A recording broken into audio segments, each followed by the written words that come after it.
Vamos lá, sobrevivendo. Eu achei que hoje eu não ia estar aqui.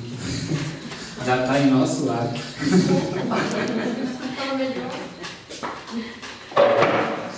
Sobrevivemos. Nunca mais ao carnaval, nunca mais. Bom, gente, hoje nós temos 3 ou 4 unidades, também bem rapidinho, porque agora o livro está numa rapidez que ele está indo assim de uma página e são assuntos que vão começando a se repetir, porque a gente já viu muita coisa, então a gente dá um rapidão, né? São 60 e poucas coisas, a gente já está na metade, só que agora já vai bem mais rápido. Acho que 2, 3 meses a gente termina.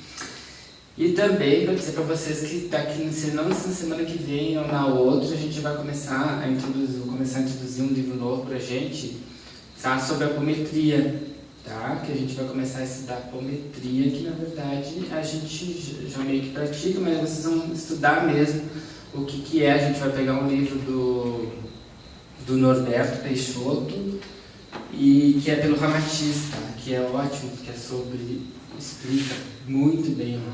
Aí a gente vai começar a estudar, para dar mais uma incrementada, e a gente faz um módulo e mais uma perguntinha, que é perguntas e respostas, que nem o livro Medivismo, e aí a gente vai dando uma incrementada no nosso assunto, porque é muito importante a gente estudar esse assunto. Então, gente, vamos lá. Manifestação inicial do mentor. Feita a oração inicial, o dirigente da equipe mediúnica esperarão que o mentor espiritual do grupo se manifeste pelo médium psicofônico indicado.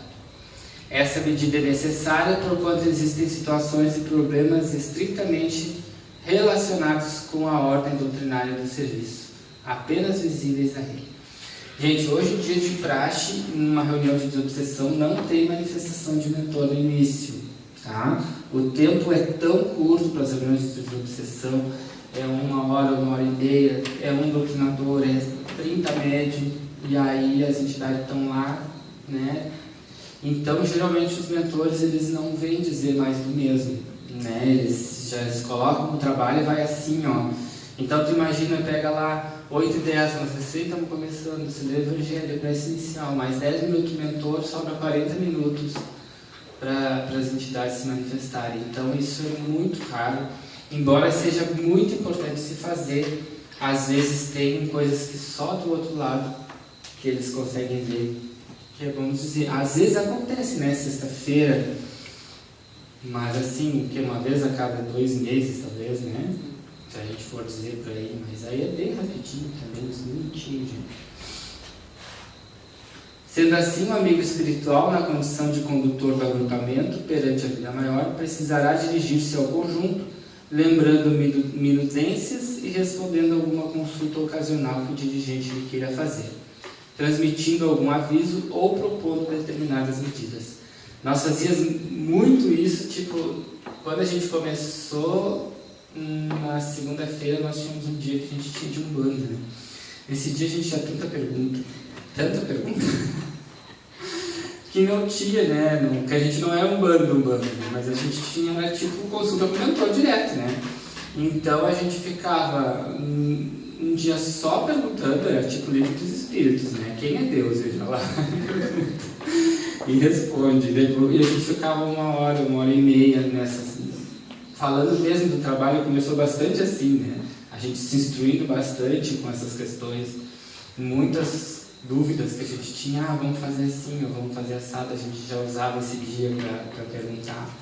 No início era assim, depois a gente foi tomando mais as próprias rédeas, né? Esse entendimento no limiar do programa de trabalho a executar-se é indispensável à harmonização dos agentes e fatores de serviço, ainda mesmo que o mentor se utilize do medianeiro tão somente para uma simples oração, que evidentemente significará tranquilidade em todos os setores da instrumentação. Que aqui tem até acontecido na terça-feira, às vezes o Fabiano vai abrir, né, com a prece, né, e já veio, não é tão bom, né? Eu gosto bastante. Que, né, a gente sabe que a gente faz a prece lá e tal, mas sempre é bom uma companhia espiritual, né? É gostoso. E a gente sente mais que como se a espiritualidade estivesse mais perto, né? Como se não estivesse, mas é um alento, né, gente? Bom, então o 30 é isso aí. 31. Consultas ao mentor. Começada a reunião, o dirigente por vezes tem necessidade de ouvir o mentor. Frequentemente um amigo que deseja acesso à reunião e que não pode ser acolhido sem a consulta necessária. Obviamente, repetindo sempre, isso é a época que ainda se podia ter visitas, que se tinha essas visitas. De outras, a localização mais aconselhável para as visitas que venham a ocorrer é a administração de socorro medicamentoso ou magnético a esse ou aquele companheiro que se mostre subitamente necessitado de assistência. Às vezes pergunta para o mentor, fulano, o caso do fulano, está tendo algum problema? Nessas reuniões aqui que se pergunta. E justa em derredor de problemas que sobrevenham no mecanismo da equipe, ou o pedido de cooperação em casos imprevisíveis. Nessas circunstâncias, o dirigente esperará que o mentor finalize a pequena instrução de início, através do médico responsável, e formulará as indagações que considere inevitáveis e oportunas. Bom, gente, esses assuntos assim que hoje não tem mais, a gente só tem que pegar e correr, né? Porque eu não tenho o que fazer. Eu vou dizer para vocês coisas que não existem mais, que não se fazem mais. Então vamos chover no molhado, né, gente? Agora nós vamos para o 32, que aí a gente já vai ter mais umas coisinhas para falar. As manifestações de enfermos espirituais irão até o limite de 1 hora a 1h30, na totalidade delas, para que a reunião perdure no máximo por 2 horas, excluindo a leitura inicial. Bom, aqui vamos começar a falar sobre o nosso caso aqui. Quando nós começamos o trabalho, nós tínhamos, me lembro, 1 hora de estudo e meia hora de mediunidade, né? Depois a gente separou os trabalhos, terça-feira, separou e ficou um dia só para mediunidade. Quando era lá no início, que era eu e o Fabiano, e aí era o Alexandre da doutrinação, ele ficava assim, tipo, um dava passagem, ia conversar com aquele, depois dava outra passagem, e aí depois o outro, e assim ia. E às vezes nós íamos 1h30, né? 1h30, nós ainda não utilizávamos muitos recursos da apometria, e aí às vezes chegava 2 horas, né? Às vezes tinha dias que não, parecia que não ia terminar. E aí depois a gente foi colocando a hora assim, não, é 1 hora, e aí parece que foi, né? A gente até questionou o mentor sobre isso, me lembro na época. Questionamos e perguntamos, parece que a gente vai terminar, mas não termina. Ele sempre chegar de novo, se vocês colocarem aquela hora vai terminar. E dito e feito, e depois do dia que a gente colocou, vai terminar às 9. Aí sempre terminou às 9 horas. E aí a gente tinha essa, vai outro. Aí, claro, enquanto um está dando a passagem, o outro está ali esperando para dar a próxima, daqui a 10, 15 minutos. Depois começamos a evoluir o trabalho, que começou, a gente separou as mesas depois, né? Separamos as mesas. E aí, claro, aí cada um ficou com o seu doutrinador, então o tempo foi diminuindo. Tanto que hoje o trabalho na sexta-feira, a gente é 1 hora no máximo. E às vezes a gente vai com 50 minutos, às vezes já está tudo, porque como são 2 mesas, é mais dinâmico. E é muito dinâmico. Então tu não fica naquela enrolação, às vezes a gente vê dificuldades, gente, de centros espíritas, dificuldades mesmo, de centros que tem 6, 7 médios e um doutrinador. Então dá uma passagem, depois dá outro, e o 7, coitadinho, vai dar passagem às 9 horas, é o último. E o primeiro que deu passagem já tem outro acoplado, já não vai dar mais tempo. Porque às vezes é 1 hora, 1h30. Então é complicado, gente. Mas assim, mesmo que o trabalho esteja assim, dificilmente eu nunca vi uma reunião de desobsessão com 2 horas. Até porque não é só os médicos que estão trabalhando. O pessoal ali da assistência está ali sentado. Então tu imagina tu chegar 7h30 e te levantar 10h30.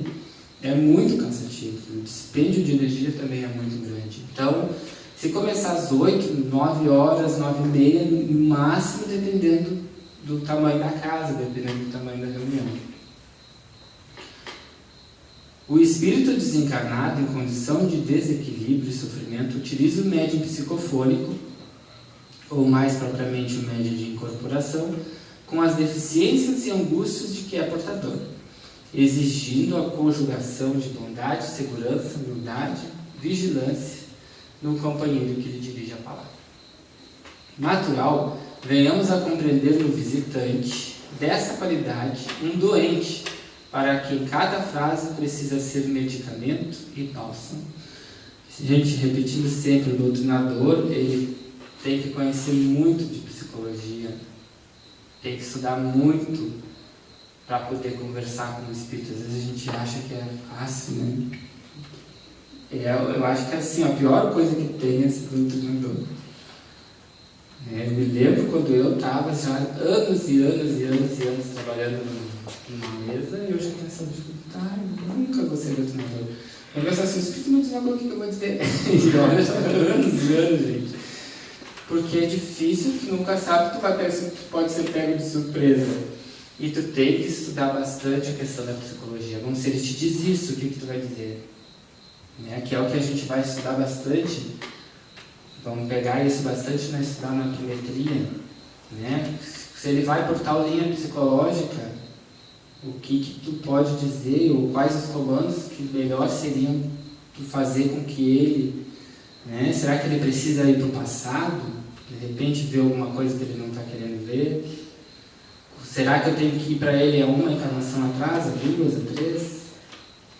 Ou será que eu tenho que fazer com que ele sinta o peso kármico que ele terá daqui a 100 anos se ele continuar agindo assim? E aí tu tem que fazer um comando para o futuro para ver, para ele sentir o peso kármico daquela ação dele no futuro. E aí tu tem todas essas questões psicológicas que tu vai analisando ali na hora, com a intuição dos mentores. Então a gente tem que estar sempre estudando. Entendamos, cada espírito sofredor, qual se nos fosse um familiar extremamente querido, e acertaremos com a porta íntima, através da qual lhe falaremos ao coração. Aqui na questão da doutrinação, gente, às vezes é um espírito coitadinho e tal, mas às vezes você não pode ficar falando com ele sempre no coitadinho, assim, no amorzinho. Porque às vezes eles vão por determinada linha psicológica do coitadismo, e se tu vai ali, tu vai alimentando, e tu tá ali às vezes 10, 15 minutos nessa conversação, e ele não sai daquilo. Então, por isso que é importante a gente conhecer os comandos da apometria e essas questões de psicologia, para que ele saia daquela hipnose que ele está se colocando. Fazer com que ele acorde, fazer com que ele veja a situação de outra forma. Aí, gente, nos próximos capítulos, a gente vai ver só o 33 hoje, que ele vai falar de cada caso, tá? Sobre esses espíritos. Agora, na próxima tela, tem uma perguntinha para a gente discutir.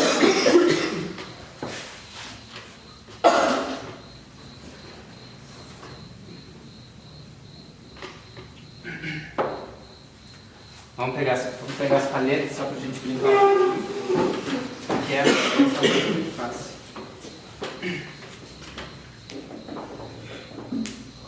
Se quiser, a gente pode fazer o horário. Não. Já que agora a gente já somos poucos, né? Todo mundo tem. Alô.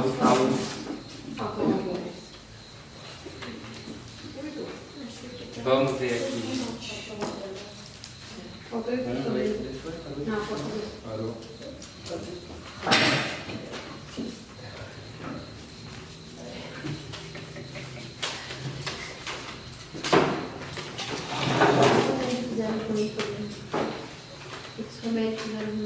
Não sei. Porque eu tô muito elétrico. Gente, eu estava tão afastado hoje. Pois é, não sei. Bom, gente, vamos lá. Uma pergunta sobre doutrinação. Ó, em um processo de doutrinação de uma entidade, o que jamais um médium esclarecedor pode fazer? Letra A. Colocar, através da hipnose, um espírito para dormir. Letra B. Tratar o espírito pelo sexo diferente de que possui. Letra C. Discutir com uma entidade durante uma conversa. Letra D. Utilizar-se de palavras imperativas durante a conversação. E letra E. Tratar um espírito ferrenho no mal com brandura. Essa tá banada.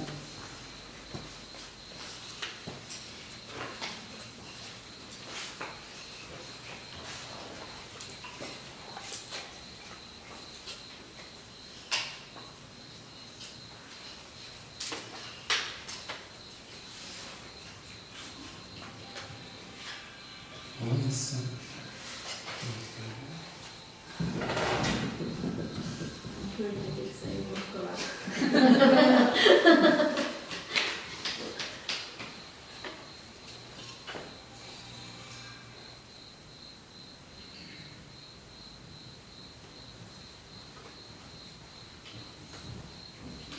E aí temos a resposta. Hã? E aí, qual é? Temos uma certa? É pra levantar? Não sei. Letra C, gente, todo mundo concorda? Graças a Deus. É essa mesmo. Né? Jamais, gente, a gente pode entrar num atrito e às vezes o espírito vai lá e, né, e tu vai lá e... Não é assim, né? Brigar. Né? Isso é a única coisa dessas opções é que a gente não pode fazer. Colocar através da hipnose um espírito para dormir. Gente, às vezes tu tá lá. Isso acontece em muito caso assim, de doutrinação, de conversação muito longa. Já tá lá, né, 10, 15 minutos naquela doutrinação, naquela conversação, e aí tu já tem que atender, tu tem que finalizar, porque tu, por exemplo, tu tem 1 hora, tu tem 6 médiums, tu já tá com o primeiro, a meia hora, chega 1 hora que tem que terminar. E aí, nesses casos, no caso, no centro espírita normal, o doutrinador ele pede, vou pedir espiritualidade, que coloque esse dom para dormir. Né? Aí começa a sentir sono mesmo, tal, o espírito é levado dormindo de fato. No caso da apometria, aí o doutrinador vai fazer comandos de hipnose, no caso, e ele vai ser colocado também para dormir. É praticamente a mesma coisa, só que a diferença é que o doutrinador ele vai ser ativo no processo, né? Ele que vai fazer o comando, com auxílio da espiritualidade, obviamente, mas ele que vai ser ativo no processo. Tratar o espírito pelo sexo diferente de que possui. Geralmente, gente, obviamente não tem problema nenhum, né? Essa não está errada. Mas é sempre bom tu saber, às vezes, qual sexo o espírito tinha quando encarnado para poder ter uma linha psicológica de conversa. Não que isso vai fazer alguma diferença, né? Mas às vezes